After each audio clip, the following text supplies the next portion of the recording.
Samuel Beckett was born 90 years ago on Good Friday at Foxrock near Dublin. He died during the Christmas of 1989 in Paris, where he'd lived for over 50 years.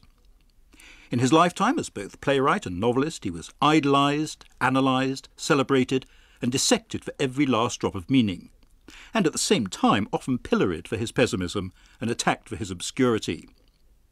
But nearly 7 years after his death, is it possible to assess the exact nature of his achievement? Did his genius lie in his plays, which seemed to redefine the boundaries of drama and show how much the form could do without?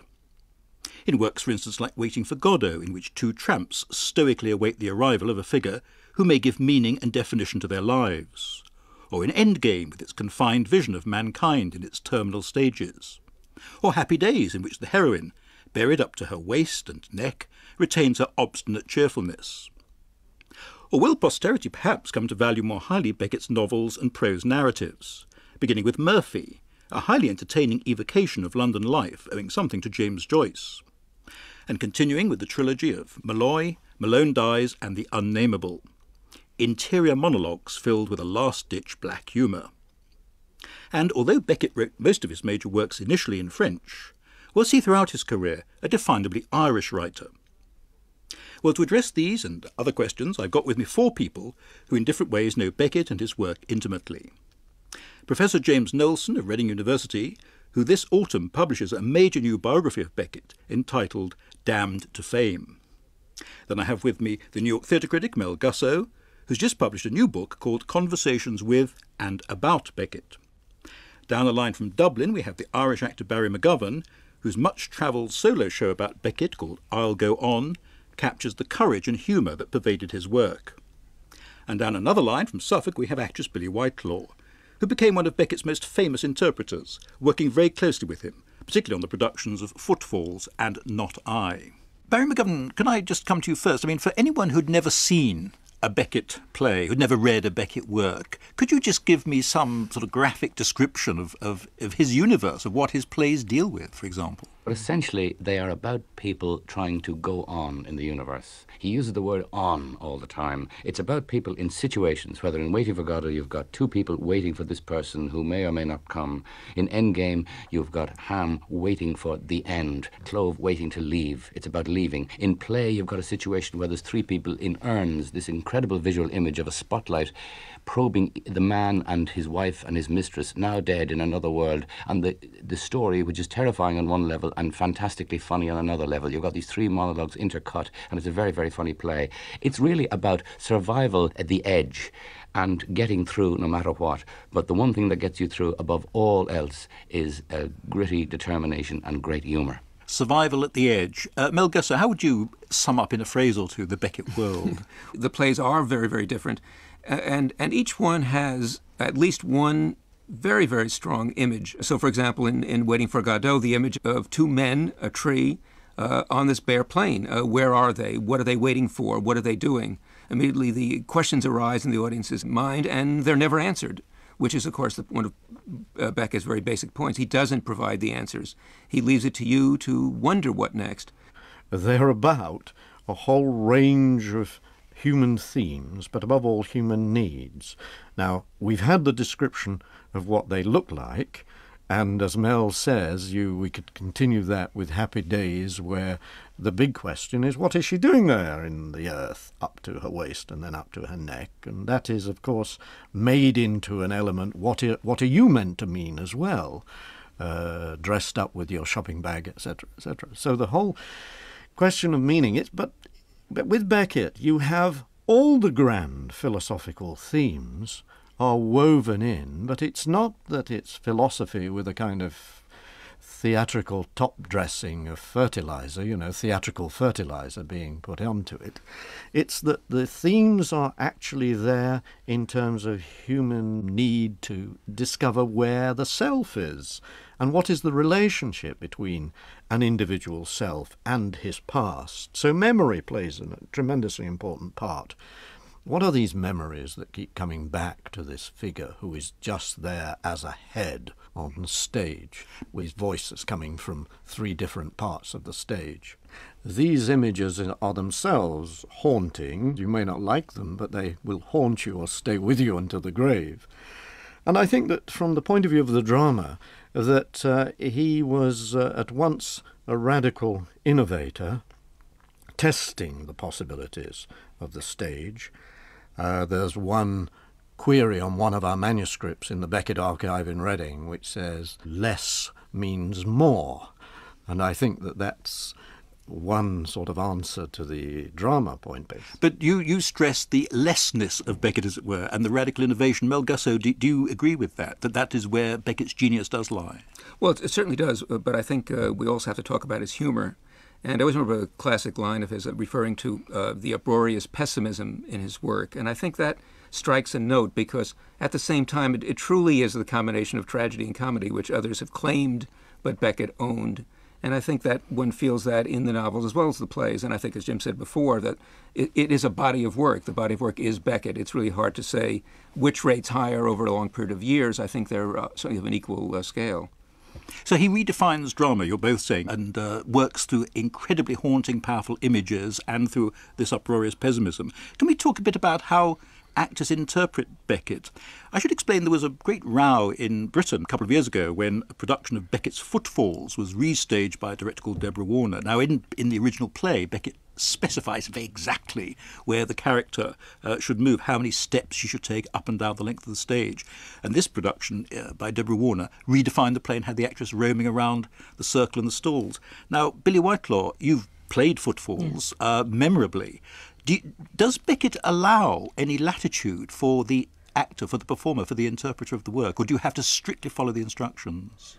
Well, I think if you don't follow his instructions, you're a damn fool, because he is has a quite remarkable imagination. And I've had this thrown at me on many occasions, and I equate it to a ballet dancer.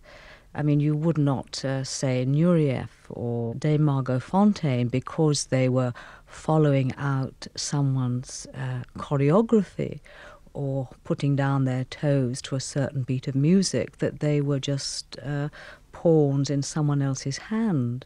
You do have something to offer, but Beckett did know what he was after, and I think you have to have faith in that and go with it, because I really do believe the man is a genius. Can I bring in Barry McGovern, who's in Dublin and who's worked a lot in Beckett plays and, as I said, has his own solo show, which takes its title from the last words of Beckett's novel, The Unnameable. Barry, do you find as a performer that there is freedom, there is latitude, particularly when you're doing your own show? Well, I mean, I think we should not talk about the one-man show because that's based on the novels, so therefore there's no precedent for that. Beckett, it's not a Beckett play. It's an adaptation which Beckett agreed to from the novels. But I've done Waiting for Godot, I've done Endgame, Happy Days, Krapp's Last Tape, and I think there's enormous freedom. Every production of a Beckett play, if it's done properly, will be very, very different. Every actress playing Winnie, every man playing Ham or Pozzo or Vladimir or whoever, they all bring different things to bear on it. Even Beckett himself, yes. He directed Krapp's Last Tape 4 times, and each production was very different. I think playing Beckett is like playing a piece of music. It's like playing a score, and you deviate from those notes at your peril. We seem to be agreeing there's a sort of freedom within discipline and within those restrictions. Can I bring us on to another topic, which is Beckett's Irishness and how vital that is to the interpretation and the performance of Beckett particularly? And Barry McGovern, since you're indisputably Irish, I mean, could you tell us a bit about this and how much it influences your one-man show? And perhaps you would give us some example of the musicality of Beckett's prose. Certainly. Beckett was obviously an Irishman. His roots were Irish and so on, although he spent perhaps the greater part of his life in France. But I think Beckett is such a universal writer. I think it would be a crying shame for anybody to be claiming him as their own. He is as real to perhaps a Korean or a Portuguese as he is to an Irish person. Of course, in the essential details, there are elements of the flavour that we would understand, local idiom, syntax, place names and so on, even thinly veiled references to Irish places and thickly veiled, indeed, references to Irish places in certain novels and plays. But he's such a unique, universal writer that I think it would be a shame for Irish people to claim him as their own. Having said all that, that. The syntax, for instance, of Waiting for Godot is particularly Irish. The syntax of a lot of his plays, the phrases he uses, I mean, I recognise them. I was born a Southsider in Dublin, just as he was, just virtually down the road from where he was born and grew up. I know the areas. There is a certain feel to the whole, say, Malloy, that novel, which is very much the South County Dublin where both he and I grew up. Could we hear an extract, perhaps, which would illustrate what you're talking about? Well, I was going to do an extract from The Unnameable, which isn't necessarily very Irish, but I'll give it to you anyway. It's towards the end of The Unnameable. They love each other, marry in order to love each other better, more conveniently. He goes to the wars. He dies at the wars. She weeps with emotion at having loved him, at having lost him. Yep. Marries again in order to love again, more conveniently again. They love each other. You love as many times as necessary in order to be happy. He comes back. The other comes back from the wars. He didn't die at the wars after all. She goes to the station to meet him. He dies in the train of emotion at the thought of seeing her again, having her again. She weeps again with emotion again at having lost him again. Yep. Goes back to the house. He's dead. The other is dead. The mother-in-law takes him down. He hanged himself with emotion at the thought of losing her. She weeps louder at having loved him, at having lost him. There's a story for you. That was to teach me the nature of emotion. That's called emotion. What emotion can do, given favourable conditions. What love can do. Well, so that's emotion. That's love. And trains, the nature of trains, and the meaning of your back to the engine, and guards, stations, platforms, wars, love, heart-rending cries. That must be the mother-in-law. Her cries rend the heart as she takes down her son, or her son-in-law, I don't know. It must be her son, since she cries. And the house door's bolted. When she got back from the station, she found the house door bolted. Who bolted it? He the better to hang himself, or the mother-in-law the better to take him down, or to prevent her daughter-in-law from re-entering the premises? There's a story for you. It must be the daughter-in-law. It isn't the son-in-law and the daughter. It's the daughter-in-law and the son. How I reasoned, to be sure, this evening. It was to teach me how to reason. It was to tempt me to go to the place where you can come to an end. I must have been a good pupil up to a point. I couldn't get beyond a certain point. I can understand their annoyance. This evening I begin to understand. Oh, there's no danger. It's not I. It wasn't I. The door. It's the door interests me. A wooden door. Who bolted the door and for what purpose? I'll never know. There's a story for you. I thought they were over. Perhaps it's a new one, leaping fresh. Is it the return to the world of fable? No, just a reminder to make me regret what I've lost. Long to be again in the place I was banished from. Unfortunately, it doesn't remind me of anything. All the words they showed me, all those I remember, I need them all to be able to go on. It's a lie. A score would be plenty. Tried and trusty, unforgettable, nicely varied. That would be palate enough. I'd mix them, I'd vary them. That would be gamut enough. All the things I do if I could, if I wished, if I could wish. No need to wish. That's how it'll end. In heart-rending cries, inarticulate murmurs, to be invented as I go along, improvised as I groan along. I laugh. That's how it'll end. In a chuckle. Chuck, chuck, oh, ha, pa. I'll practice. Nyum, hoo, plop, pss. Nothing but emotion. Bing, bang. That's blows. Ugh, poo. What else? Ooh, ah, that's love. Enough. It's tiring. Hee hee. That's the abderite. No, the other. In the end. Is the end. The ending end. Is the silence. A few gurgles in the silence. The real silence. Perhaps it's a dream. All a dream. That would surprise me. I'll wake in the silence and never sleep again. It will be I, or dream. Dream again. Dream of a silence. A dream silence. Full of murmurs. I don't know. That's all words. Never wake. All words. There's nothing else. You must go on. That's all I know. They're going to stop. I know that well. I can feel it. They're going to abandon me. It'll be the silence. For a moment. A good few moments. Or it'll be mine. The lasting one. That didn't last. That still lasts. It will be I. You must go on. I can't go on. You must go on. I'll go on. You must say words as long as there are any. Until they find me. Until they say me. Strange pain. Strange sin. You must go on. Perhaps it's done already. Perhaps they've said me already. Perhaps they've carried me to the threshold of my story. Before the door that opens on my story. That would surprise me. If it opens, it will be I. It'll be the silence. Where I am. I don't know. I'll never know. In the silence you don't know. You must go on. I can't go on. I'll go on. Pause for breath there, I think, Barry. That was wonderful. But what is fascinating is that mixture of hurtling comedy and desperation combined in that magnificent passage.